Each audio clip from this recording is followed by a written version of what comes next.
Hi hello नमस्कार, welcome to mini blog. तर बघा, सकाळची सुरुवात झालेली आहे आणि इथे माझी तुळशीची पूजा करायची तयारी चालू आहे. तर माझी तुळस तुम्ही बघितलीच असेल, गॅलरीत आहे. तर माझी गॅलरी ही पूर्वेकडे आहे, त्याच्यामुळे गॅलरीत सकाळी सकाळी खूप छान असं ऊन येतं. तर मी तुळशीखाली असा लाकडी फळी ठेवून घेतलेली आहे, जेणेकरून आपल्याला त्याच्यावरती रांगोळी काढता येते. तर सकाळची सुरुवात ही तुळशी पूजनानेच होते. चालू झालेलं आहे आणि आता मस्त असं ऊन पडायला लागलेलं आहे. तर जरा वेळ तुळशीची पूजा करताना, रांगोळी काढताना आपल्यालाही जरा वेळ उन्हात बसता येतं.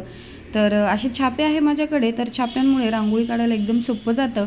तर अशा प्रकारे मी तुळशीपुढे रांगोळी काढून घेतलेली आहे आणि त्याच्यानंतर मी हळदी कुंकू वाहून तुळशीची पूजा करून घेते. तर आता थंडी आहे, त्याच्यामुळे माझ्या तुळशीची पाने जरा सुकलेली आहेत. तर मी काही जास्त झाडं लावत नाही, कारण कधी गावाला जावं लागतं. तर गावी गेल्यामुळे झाडे सुकून जातात, त्यांची काळजी घेता येत नाही. त्याच्यामुळे मी काही जास्त झाडं अशी लावत नाही. तर बघा, हळदी कुंकू अर्पण करून पाणी टाकून मी तुळशीची पूजा करून घेतली आहे. तर आता तुळशीला पाणी जरी जास्त झालं तर तुळस सुकायला लागते, त्याच्यामुळे मी एकदम थोडंसंच पाणी तुळशीला टाकते, कारण थंडी असल्यामुळे तुळशीला एवढी पाण्याची गरज पण लागत नाही. तर अशा प्रकारे माझी तुळशीची पूजा झालेली आहे. व्हिडिओ तुम्हाला कसा वाटला मला कमेंट करून नक्की सांगा. भेटूया पुढच्या एका